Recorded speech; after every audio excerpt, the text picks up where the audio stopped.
ഈ ഒരു പലഹാരം ഉണ്ടാക്കാൻ വേണ്ടിയിട്ട് മിക്സിയിലോട്ടേക്ക് അല്പം തേങ്ങ ചേർത്ത് കൊടുക്കുക, അണ്ടിപ്പരിപ്പ് ഏലക്ക പൊടിച്ചും കൂടെ ചേർത്തിട്ട് ജസ്റ്റ് ഒന്ന് ഒതുക്കിയെടുക്കുക. പിന്നെ പാനിൽ കുറച്ച് നെയ്യ് ഒഴിച്ച് കൊടുത്തതിന് ശേഷം ഈ ഒരു തേങ്ങ മിക്സ് ഇതിലോട്ടേക്ക് ഇട്ട് കൊടുക്കുക. ജസ്റ്റ് ഒന്ന് ഇളക്കി കൊടുത്തതിന് ശേഷം ഇതിലേക്ക് ആവശ്യമായിട്ടുള്ള പഞ്ചസാര ചേർത്ത് കൊടുത്തിട്ട് ഒരു 3-4 മിനിറ്റ് ഒന്നുകൂടെ ഒന്ന് വഴറ്റിയെടുക്കുക. ഈ ഒരു ഫില്ലിംഗ് മാറ്റി വെക്കുക.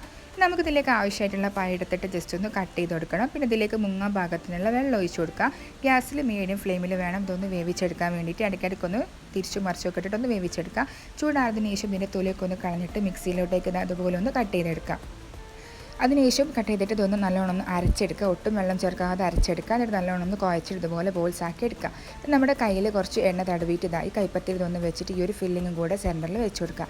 ഇപ്പം നിങ്ങൾക്ക് ആളെ പിടികിട്ടില്ല, നമ്മുടെ സ്വന്തം ഉന്നക്കായാണ് കേട്ടോ. എന്നിട്ട് അതിൻ്റെ എഡ്ജസ് ഒക്കെ അതുപോലെ ഒന്ന് ചെയ്തെടുക്കുക. എന്നിട്ട് ജസ്റ്റ് ഒന്ന് പ്രസ് ചെയ്ത് കൊടുക്കുക. നമുക്ക് ചൂടുള്ള എണ്ണയിലോട്ടേക്ക് ഇതിട്ടിട്ട് ഒന്ന് ഫ്രൈ ചെയ്തെടുക്കണം. അപ്പോൾ ഇത്രയേ ഉള്ളൂ, നമ്മുടെ ഉന്നക്കായ ഇവിടെ റെഡി ആയിട്ടുണ്ട്.